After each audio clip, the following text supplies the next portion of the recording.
기록도 단축하고 부상도 덜 유발시키고 특정 착지법이 그러냐를 많은 연구들을 해서 했는데 기록도 단축하지 않고 부상도 예방하지 않는다. 이것이 이제 현재의 결론이고요. 시간적으로는 그러면 내가 하프를 뛴 지 얼마 만에 풀코스 대회를 나갈 수 있나요? 이렇게 하는데 그건 사실 간단한 문제는 아니어서 본인이 지금 현재 몸 상태가 어떤지를 모르고 일단 무작정 달리게 되면 좀 위험해질 수가 있거든요. 풀코스를 내가 뛸 수 있느냐 없느냐는 우리나라에 이제 달리기를 배우시는 많은 분들이 혹은 달리는 분들이 착지법에 신경을 많이 씁니다. 그래서 내가 하는 착지가 과연 맞는 방법인가? 내가 혹시 잘못된 착지를 함으로써 어디가 아픈 건 아닐까? 내가 이 착지를 바꾸면 더 잘 뛰고 기록이 잘 나오지 않을까? 이런 생각들을 많이 하시는데요. 착지법에는 대표적으로 이제 forefoot, midfoot, 그리고 rearfoot 저희가 힐 착지라고 하는 그 세 가지가 있습니다. 그래서 발이 땅에 닿을 때 어느 부분이 가장 먼저 닿느냐에 따라서 이제 그렇게 세 개로 구분을 하는데 최근에 유행했던 그 착지법, 우리나라에서만 유행했던 착지법은 미드풋인데요. 이 미드풋 착지를 반드시 해야 되는 것처럼 많이들 이제 생각을 하시는 경우들이 많습니다. 그런데 이거는 그 역사를 따지자면, 배경을 따지자면 10년 정도 미국에서 이제 미니멀리스트 슈, 그러니까 밑창이 굉장히 얇아서 땅을 디디면 그 땅의 지면의 특성이 다 느껴지는, 그러니까 요즘처럼 미드솔이 두터운 게 아니라 미드솔이 굉장히 얇은 종류의 러닝화들이 한참 유행을 했었고요. 그게 유행했던 이유는 그때 당시에 이제 크리스토퍼 맥두걸이라는 사람이 Born to Run이라는 책을 썼어요. 근데 그 책에서 그 사람이 뭘 얘기했냐면 아프리카의 원주민들은 맨발로 뛰고 그 맨발로 뛰는 사람들이 현대인, 서구의 사람들보다 훨씬 잘 뛴다. 근데 그 사람들이 더 잘 뛰는 이유는 맨발로 뛰었기 때문이고 맨발로 뛰면 자연스럽게 나오는 착지는 미드풋이다. 그런데 현대에 이제 여러 가지 러닝화 회사에서 운동화를 생산할 때 이 쿠션을 많이 넣으면서 맨발로 뛰었을 때 나오는 정상적인 착지 패턴을 왜곡시켰다. 이렇게 얘기를 해서 이제 힐 착지, 리어풋 착지가 되면 그것은 운동화에 의해서 왜곡된 착지다. 이렇게 주장을 폈습니다. 그래서 마치 미니멀리스트 슈 그리고 베어풋, 그러니까 맨발로 뛰는 것이 정설인 것처럼 했고, 그리고 그렇게 뛰어야만 착지도 정상적으로 구현이 돼서 미드풋으로 된다라고 주장을 했었는데, 만약에 그게 그 사람의 주장이 맞았다면 사실 역사가 증명을 했어야 했죠. 근데 요즘에 누가 미니멀리스트 슈 쓰나요? 요즘에는 정말로 40mm라는 그 높이를 최대한 이용해서 그것까지 채워서 미드솔을 두텁게 만드는, 그래서 충격을 많이 흡수하고 반발력을 높이는 그런 신발들이 대유행을 하고 있거든요. 그리고 세계에서 기록을 내는 선수들도 그런 신발을 신고 뛰고 있고요. 그래서 이제 베어풋, 그리고 미니멀리스트 슈, 그리고 그다음에 미드풋의 신화는 사실은 이제 한 주장이었던 겁니다. 그래서 그런 주장이 있었고, 과연 그럼 그 사람이 주장하는 대로 그것이 맞느냐, 착지법이 기록도 단축하고 부상도 덜 유발시키고 특정 착지법이 그러냐를 많은 연구들을 해서 했는데 기록도 단축하지 않고 부상도 예방하지 않는다. 이것이 이제 현재의 결론이고요. 그런데 이제 특정 착지법에 비해서 부상을 덜 유발시킨다. 이런 것은 아니지만 착지법에 따른 특성은 있어서, 그래서 forefoot, 그리고 midfoot, 그리고 rearfoot의 착지별로 흔한 호발 부상 부위는 있습니다. 그런데 그렇다고 하여서 rearfoot을 midfoot으로 바꿔야만 부상이 예방된다. 이런 주장은 틀린 것이죠. 그리고 기록 역시 그런데 미드풋을 뛰어야만 혹은 포어풋으로 뛰어야만 기록이 단축된다. 이런 주장을 했었거든요. 그런데 실제로 세계 유수의 선수들, 마라톤 선수들의 착지를 보시면 그분들도 반수 이상이 리어풋으로 뛰고 있습니다. 그분들은 사실은 이제 직업으로서 달리기를 하는 사람이기 때문에 만약에 미드풋이나 포어풋이 기록을 단축하는 데 정말 유용하다면 반드시 그렇게 바꿨겠죠. 그런데 그런 선수들조차도 리어풋으로 아주 잘 뛰거든요.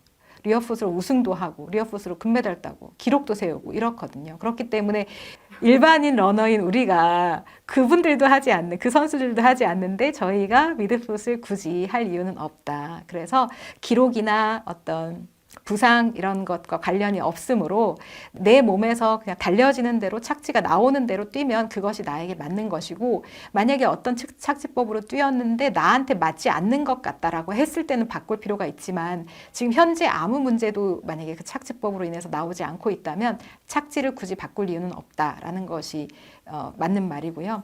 그리고 착지는 내가 내 몸을 움직인 다리를 들고 내리는 그 근육의 쓰임 때문에 나타나는 결과이지 착지를 통해서 달리는 것이 아닙니다. 그래서 내가 리어풋이 되는 거는 내가 리어풋으로 뛰는 것이 가장 이코노미컬하기 때문에 리어풋이 되는 거고, 내 몸이 그렇기 때문에.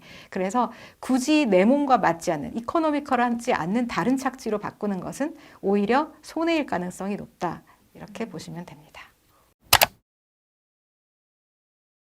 달리다가 이런 궁금증이 생긴다고 말씀하시는 분들이 많아요. 그래서 달리다가 힘들 때 쉬어야 되나? 아니면 힘든 걸 참고 계속 달려야 하나? 이런 걸 궁금해하시는 분들이 많은데, 그리고 이제 대회 때도 급수대에서 서서 물을 마셔야 하는지, 아니면 계속 달리면서 그냥 물을 마셔야 되는지, 어떤 것이 맞는지, 이런 것들 궁금해하시는 분들이 많은데요. 일단 섰다가 다시 가는 건 그냥 달리는 것보다 힘든 건 맞습니다.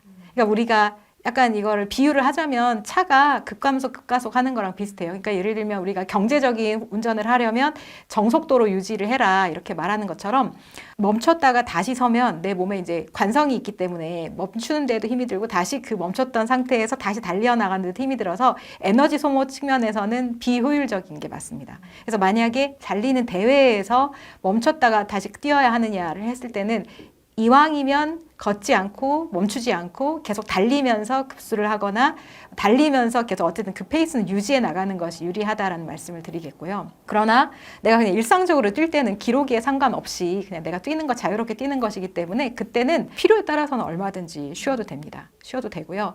특히 그 지속주도 있고요. 그러니까 같은 페이스로 일정 시간을 쭉 뛰는 그런 훈련법도 있고, 또 일부러 변속주를 해서 빨리 했다가 느렸다가 빨리 했다 느렸다 하는 그런 주법도 있고요. 그래서 훈련법이 다양하듯이 이거는 그냥 내가 그냥 평상시에 뛰는 거라면 멈추고 다시 뛰어도 되고, 훈련법이 다양한 만큼 내가 뛰는 방식도 다양하게 할 수 있습니다. 나에게 맞게 하면 되고요. 그러나 이제 만약에 내가 하프를 앞두고 있다, 그래서 나는 21km를 어쨌든 안 쉬고 뛰어야 하는 목표가 있다라고 하면 자꾸 중간에 서는 버릇을 하면 대회 때 나가서도 자꾸 서게 됩니다. 그래서 그때 대회를 좀 앞두고 내가 대회 때는 쉬지 않고 좀 완주하고 싶다라는 목표가 있다면 평상시에도 약간의 괴로움을 좀 이겨나가보는, 그러니까 괴로워도 쉬지 말고 꾸준히 달려보는 그런 훈련이 좀 필요합니다. 달리기를 하다가 목이 마른 경우들이 많아서 급수를 어떻게 해야 하느냐에 대한 질문도 상당히 많이들 갖고 계신데요. 달리기의 경험이나 이런 것들에 따라서 사람마다 개인차는 상당히 있습니다. 그리고 땀이 많이 나는 사람과 땀이 좀 안 나는 사람도 또 차이가 있고요. 그래서 사실 본인의 경험을 좀 쌓아보는 것이 필요한데, 내가 얼마를 달리면 또 어느 계절에 달리느냐도 또 중요하거든요. 겨울철에는 물 마실 일이 별로 없고 여름철에는 정말 급수가 중요하고 이렇습니다. 그래서 결국 내가 어떤 시간마다 얼마나 탈수가 되느냐 에 따라서 그 물 마시는 급수의 간격이나 양은 달라질 수가 있을 것 같아요. 그래서 평소에는 일단 초보의 경우는 나의 경험치가 적기 때문에 내가 어떤 사람인지 아직 내가 파악이 안 됐기 때문에 일단 물을 어느 정도 준비를 하시는 것이 좋다. 뭐 5km 같이 뭐 짧게 달리는 것이 아니라면 좀 길게 내가 달려본다 그럴 때는 물을 일부러 준비를 하시거나, 혹은 주로에 급수를 할 만한 장소가 있는 주로를 택하시는 것도 좋고, 주변에 편의점이 있는 코스를 택하시는 것도 좋은 방법입니다. 대회에서의 급수는 좀 사람마다 다를 수 있는데요. 대회는 평소 달리는 것보다는 어쨌든 좀 빠른 속도로 달리게 되고, 그 다음에 이제 대부분의 대회가 급수대라는 거를 설치를 해두었기 때문에, 급수대가 이제 정말 잘해놓은 대회는 뭐 예를 들면 보스턴 마라톤 이런 데는 1마일마다 하나씩 있거든요. 그러니까 1.6km마다 하나씩 있어요. 그러니까 내가 맘만 먹으면 1.6km마다 사실 물을 계속 먹을 수 있는 그런 좋은 환경인 거고, 그러나 그건 의무가 아니기 때문에 내가 괜찮다 그러면 넘어갈 수도 있는 거잖아요. 근데 우리나라 대회는 잘 된 대회가 한 5km에 하나 정도 있습니다, 보통. 그러니까 5km 정도는 내가 급수를 하지 않고 버틸 수 있어야 하는데, 만약에 내가 그 정도가 버티기 어렵다 그러면 내가 이제 물을 들고 뛰어야 하는 것이고, 그리고 만약에 그 정도 버틸 수 있는 정도로 훈련이 되었다 하면 급수대만 이용해도 되는 것이죠. 그래서 급수대는 저는 웬만하면 가급적이면 많이 이용하라. 그래서 순간순간마다 조금씩 계속 축여주는 것이 중요하다라는 말씀을 드리겠고, 근데 풀코스 같은 경우는 이제 뭐 예를 들면 마일마다 이게 급수대가 있고 매 마일마다 급수를 하면 나중에는 이제 물이 출렁출렁거리고 소변이 마려울 수도 있고 해서 불편합니다. 배도 부르고요. 그래서 물은 보통은 한두 모금, 저는 한 모금 정도 마시고 그냥 버리는데 한 모금 정도, 입을 축일 정도만 마셔도 보통 괜찮은 경우가 많고, 이제 거리가 짧다면 내가 많이 마셔도 그 먹는 횟수가 적으니까 거리가 짧다면 좀 더 많이 마셔도 된다. 이렇게 말씀드릴 수 있겠습니다. 달리기 대회가 5km부터 보통 있고, 이제 길게는 풀코스가 있고, 사실 풀코스를 넘는 길이 울트라 마라톤도 있는데, 울트라 마라톤은 이제 정말 경험 많으신 분들이 하니까 저희가 이제 보통 풀코스 마라톤까지 생각을 하잖아요. 그래서 보통 5km부터 시작을 하거나 혹은 10km 대회를 나가는 것부터 대회 참가를 시작을 하시고, 그 다음 단계 이제 생각하시는 게 하프, 그리고 이제 풀 이렇게 되는데요.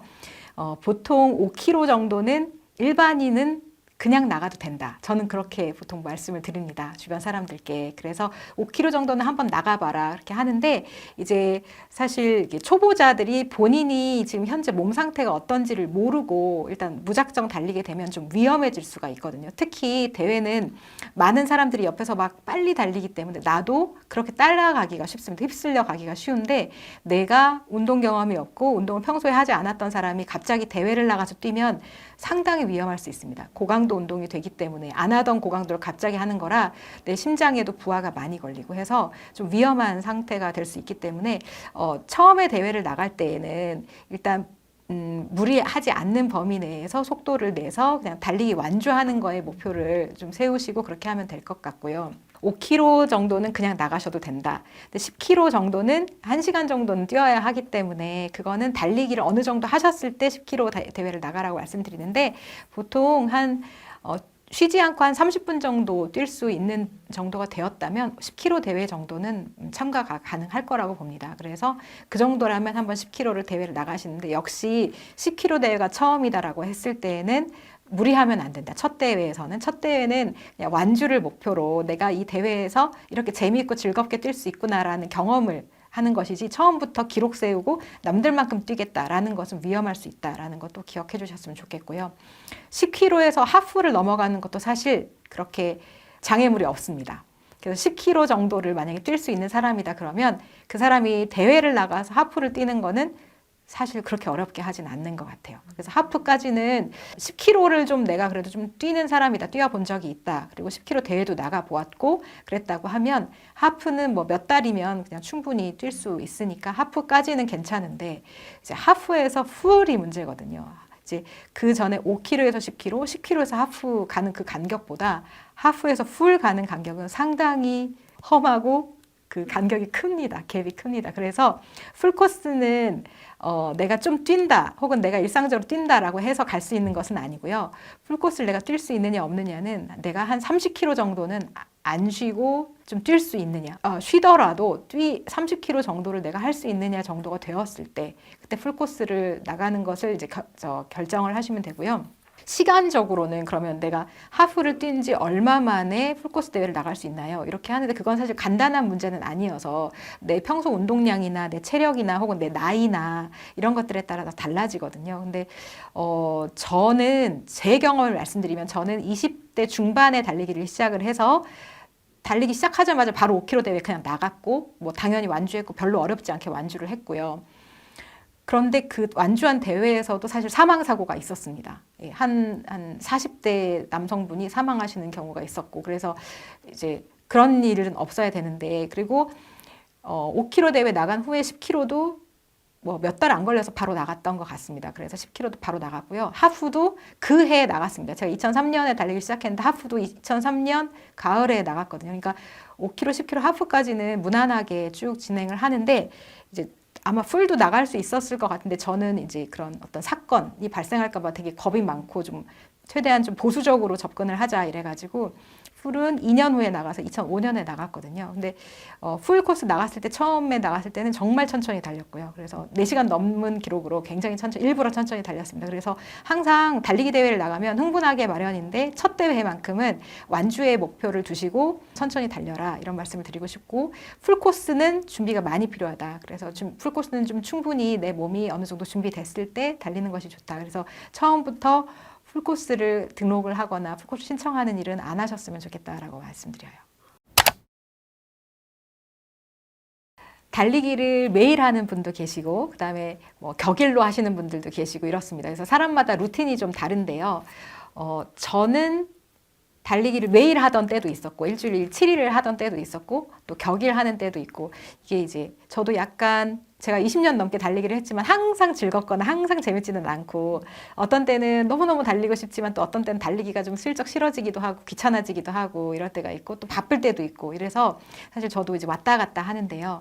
제가 매일 달렸을 때에는 사실 무릎이 좀 아프기 시작했어요. 매일 달렸을 때는. 그러니까 하루도 쉬지 않고 매일 달릴 때는 결국 그렇게 달리다 보면 무릎이 조금 아픈 순간이 왔었습니다. 근데 이거는 저의 경험이고 다들 그렇다는 것은 아니고요. 그러니까 내가 이렇게 달렸을 때 내 몸이 이것을 견뎌내느냐 혹은 내 몸에 무리가 가기 시작하느냐를 좀 보실 필요가 있습니다.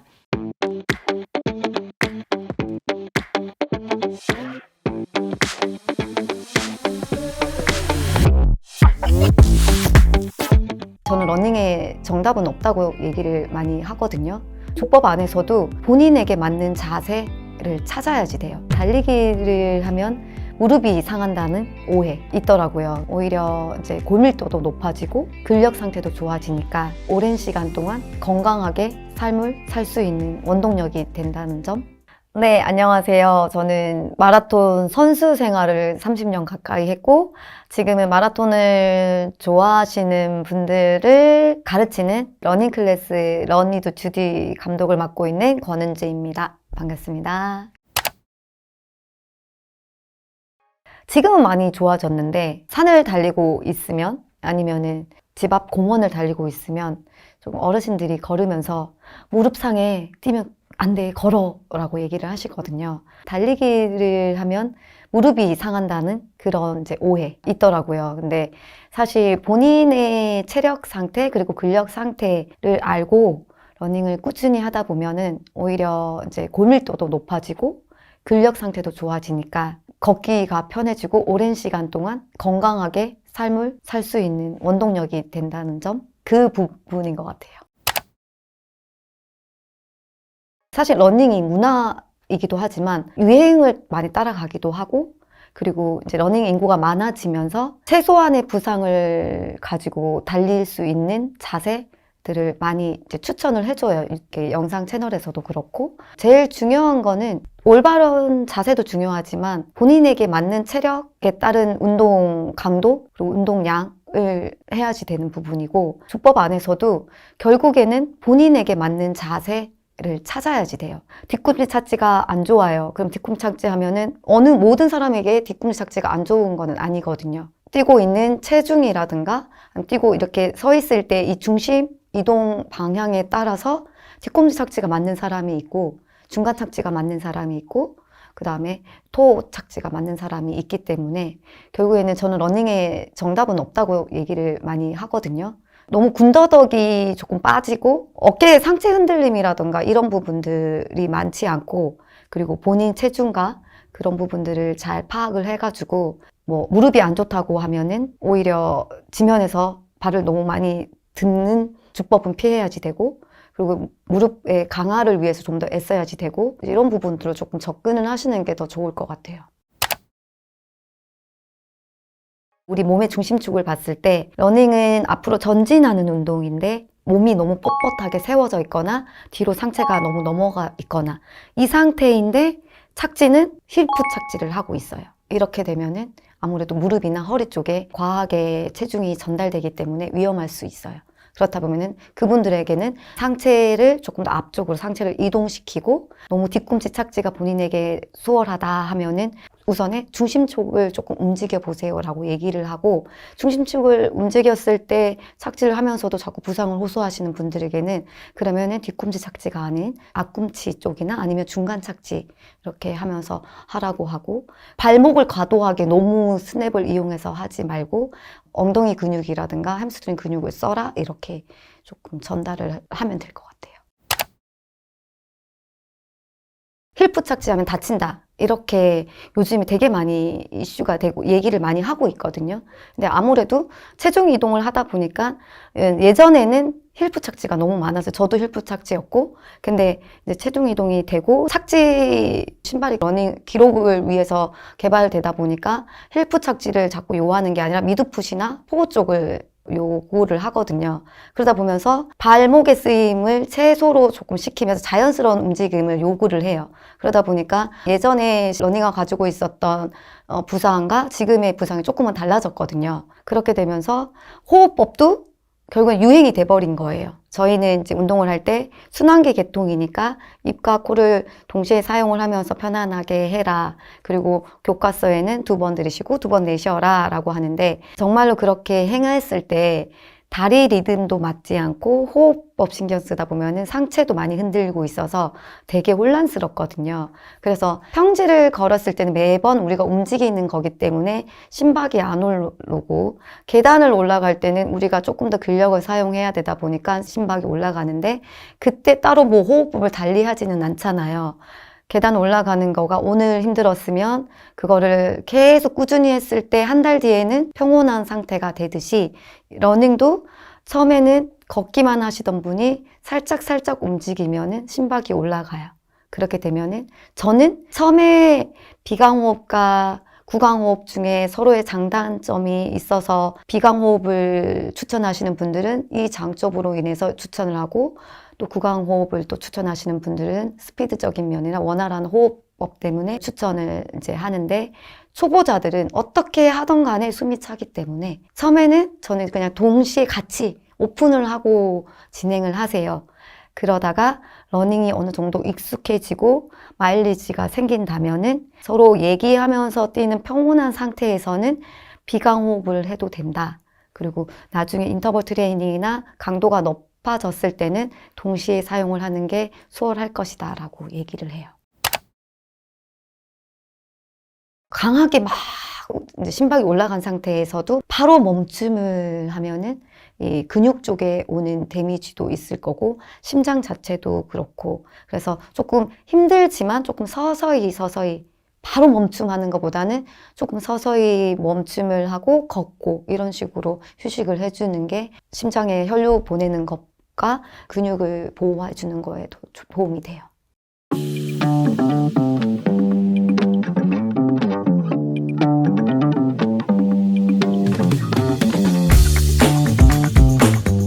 발목이나 무릎 아프다고 저한테 DM 주시는 분들이 정말 많아요. 저도 이제 마인드 플러닝 스쿨 운영하면서 달리기 자세에 대한 질문을 정말 많이 받고, 저에게 보여준 영상들이 대부분 이런 선수분들의 영상 혹은 선수 출신의 분들이 이렇게 달리세요 하면서 보여주는 달리기 영상들인데, 선수분들이 뛰는 달리기 자세를 우리가 따라하는 거는 포뮬라1 자동차 운전하는 프로페셔널한 드라이버들이 운전하는 걸 내 차로 따라하는 것과 크게 다를 게 없습니다. 상당히 위험한 작업이고 그 자세를 유지할 수도 없어요, 오랫동안. 그런 선수들이나 그런 자세를 따라하지 않으시면 좋겠고요. 안녕하세요. 저는 마인드 플러닝 코치 김성우라고 하고요. 나를 위한 달리기 마인드 플러닝을 하고 있고, 달리기와 친해지고 좀 달리기를 내 일상과 건강, 몸과 정신 둘 다, 마음 건강 둘 다 도움이 되는 그런 삶의 기술로서 내 삶에 이렇게 들여오는 그런 걸 좀 돕고 있는 사람이라고 보시면 좋을 것 같습니다. 올바른 러닝 자세는 없습니다. 이게 무슨 말이냐면은, 달리기를 누가 하느냐, 또 달리는 지면의 성질, 달리는 지면의 경사, 또 그 달리기를 할 때 속도에 따라서 그 한 사람의 달리기도 그 달릴 때 가장 최고의 자세가 다 달라져요. 그러니까 저도 평소에 뭐 평지를 달릴 때 자세, 오르막을 달려 올라갈 때 자세, 평소에 달리기가 아니라 대회에 나가서 예를 들어서 내리막길을 전속력으로 뛰어갈 때 자세가 다 달라집니다. 달라질 수밖에 없고요. 달리기는 상당히 그 달릴 때 환경과 맥락에 따라서 정말 유기적으로 변해야 하는 움직임이에요. 그래서 저도 이제 마인드풀니스 훈련하면서 달리기 자세에 대한 질문을 정말 많이 받고, 그런 분들이 저에게 보여준 영상들이 대부분 이런 선수분들의 영상 혹은 선수 출신의 분들이 이렇게 달리세요 하면서 보여주는 달리기 영상들인데, 선수분들이 뛰는 달리기 자세를 우리가 따라하는 거는 약간 포뮬라 1 자동차 운전하는 그런 프로페셔널한 드라이버들이 운전하는 걸 내 차로 따라하는 것과 크게 다를 게 없습니다. 상당히 위험한 작업이고 그 자세를 유지할 수도 없어요, 오랫동안. 나는 내 몸은 그 준비가 안 돼 있고, 그 선수들이 그렇게 자세를 만드는 거는 그 선수들이 그 자세를 만들려고 그걸 만드는 게 아니라 이미 그들의 몸은 그렇게 선수들이 나가는 대회에서 뛸 때 그렇게 자세가 만들어져야 가장 효율적이기 때문에 그렇게 달리고 있는 거예요. 근데 그거를 우리가 평소에 대회도 아니고 조깅할 때 따라한다는 거는 상당히 이런 어색하고 부작용을 많이 줄 거예요. 그래서 그런 선수들이나 그런 자세를 따라하지 않으시면 좋겠고요. 평소에 뛸 때 그냥 정말 내 몸이 편한지 계속 인지하시면서 그 자세를 찾아가는 게 좋은 것 같아요. 그래서 상체의 자세도 너무 뒤로 젖히지 않고, 그래서 또 앞으로 수그리고 상체를 닿는 게 아니라 척추가 길어진 상태에서 살짝 앞으로 떨어뜨리는 자세 정도? 그렇게 하면 좋으시고, 팔도 주먹이나 이 팔이 너무 앞으로 나가 이런 식으로 크게 휘두르는 게 아니라 좀 무게중심 쪽으로 갖고 오시고, 옆으로 휘두르는 것도 안 좋겠죠. 앞으로 가는 건데 달리기. 그래서 옆으로 가는 게 아니라 이렇게 이 정도? 네, 약간의 위아래 또 뒤로 당기는 거 신경 써주셔서 하시면 좋을 거고요. 선수들이 하는 거 절대 안 따라하셔도 좋고, 다리 무릎의 높이나 그런 것도 달리기를 빨리 뛰시면은 저절로 무릎이 올라갈 겁니다. 근데 평소에 조깅하고 있고 천천히 뛰고 있는데 무릎을 높게 올려야 잘 달리는 거다 해서 무릎을 의식적으로 올리려 하시면은 그것도 어색해지고 상당히 부자연스러운 움직임이 계속 만들어져서 에너지 낭비도 있고 부상이 올 확률이 커집니다. 그래서 무릎은 빨리 달리시면 저절로 올라가니까 크게 그렇게 신경 쓰실 필요 없고, 한 가지 또 말씀드리고 싶은 거는 달리기 착지 관련해서 많은 분들이 이제 이게 발이면은 뒤꿈치, 중발, 앞발 해서 이제 미드풋 혹은 포어풋 착지를 많이 하려고 의식적으로 내 다리랑 발의 움직임을 만드셔서 그 착지를 하시려 하는데, 그렇게 해서 이제 막 발목이나 무릎 아프다고 저한테 DM 주시는 분들이 정말 많아요. 특히 왜 그러냐, 의식적으로 계속 내 발을 이런 식으로 디딜라 하니까 당연히 더 긴장되겠죠, 발목이나 무릎이나 근육들이. 그러니까 이제 에너지 손실되고 효율적이지 않고 부상이 오는 건데, 절대로 착지를 발의 모양으로 만들려 하지 마시고, 달릴 때 이제 1분당 내 두 발이 닿는 횟수를 이제 케이던스 혹은 스트라이드 레이트이라고 해요. 그 케이던스를 좀 더 빠르게 해보셔서, 케이던스가 빨라지면은 알아서 중발이 만들어집니다. 케이던스를 빨리 하는데 뒤꿈치 착지 몸이 못해요. 이거 불가능합니다. 그래서 발의 모양으로 중발 착지나 앞발 착지를 만들지 마시고, 달리실 때 속도는 유지하시되 케이던스를 늘리셔서 혹은 케이던스를 빨리 하셔서, 근데 그 말은 보폭을 줄이셔야겠죠. 속도는 유지하고 있는데 케이던스 빨라지니까 보폭을 줄여야 속도가 유지가 될 겁니다. 그래서 케이던스를 빠르게 하셔서 케이던스를 빠르게 하는데 착지가 더 편해졌고 가볍고 한 중간에 떨어지는 것 같아. 그러면 그 정도로 충분해요. 네, 절대로 의도적으로 발의 모양으로 포어풋, 미드풋 하시면 나중에 정말 다 부상 오고 탈납니다. 그래서 그거 꼭 말씀드리고 싶었어요.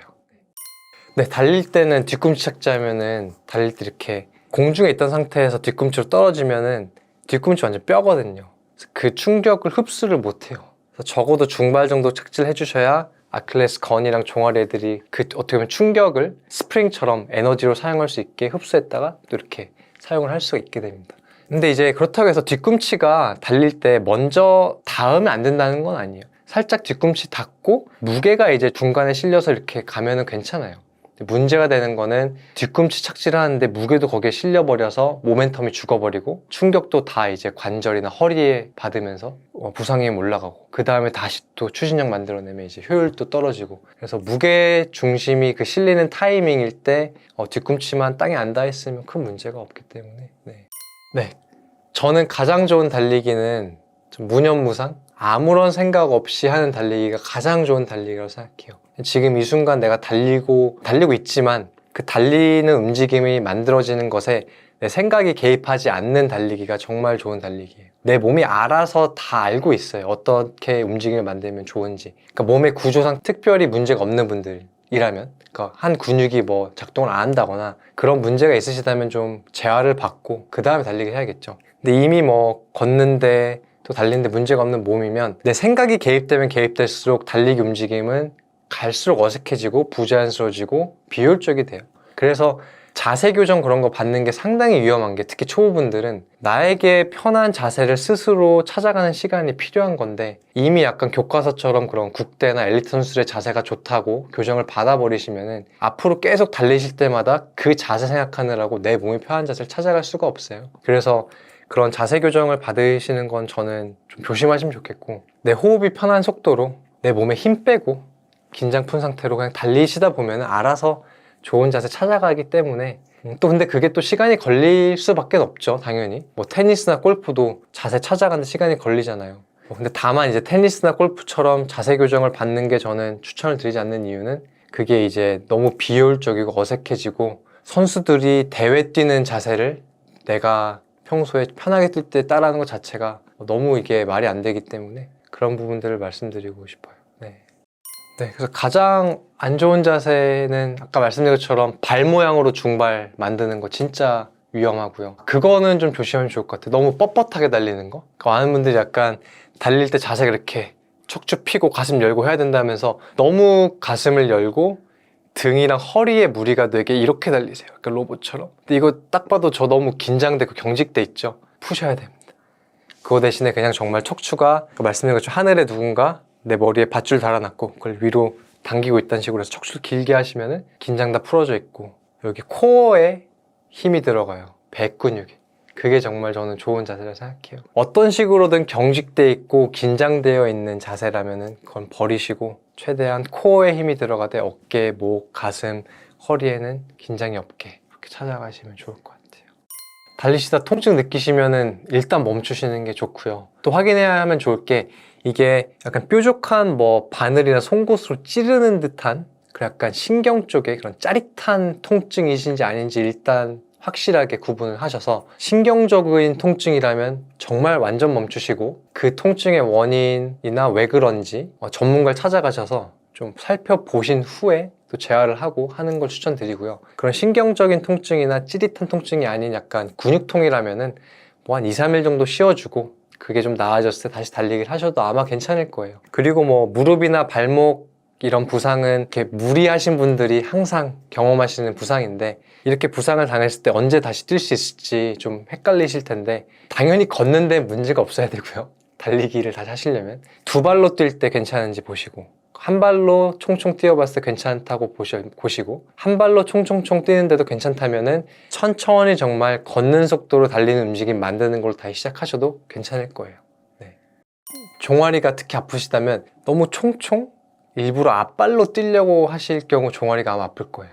아니면 약간 신발 자체가 계속 그렇게 앞으로만 뛰게 만들어져 있다거나 좀 종아리 근육의 단련이 필요하신 분일 수도 있고, 골반을 안 쓰고 계실 수도 있어요. 골반이랑 엉덩이 근육을. 그러니까 달릴 때 우리 몸에서 가장 큰 근육이 엉덩이 근육이거든요.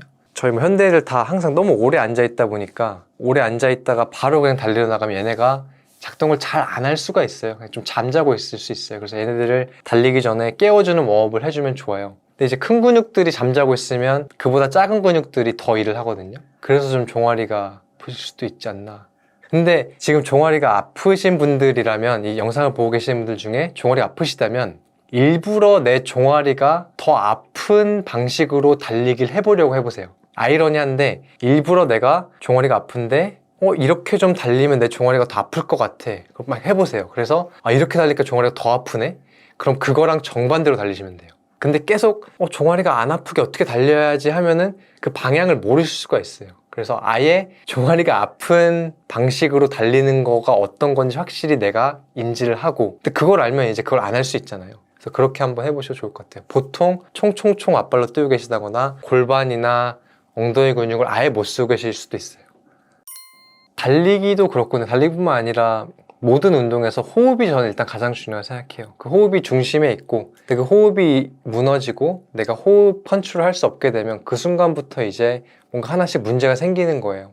근데 이제 달리는 분들 중에 많은 분들이 내가 지금 어떻게 호흡하고 있는지 인지도 하지 않으시고 이 호흡을 잘 해야 오래 부상 없이 잘 달릴 수 있다는 걸 모르세요. 그래서 달리기 전에 제 수업에 오시면 항상 저희는 호흡 명상으로 시작을 해요. 그래서 호흡에 내 주의를 다시 갖고 오고 호흡에 집중해보는 시간을 가짐으로써 그 호흡 명상하고 나서 달릴 때도 계속 내가 내 호흡에 대한 인지를 잊지 않고 특히 코호흡만으로도 편한 속도를 계속 지킬 수 있게, 그래서 호흡 명상을 달리기 전에 하는 걸 추천드려요.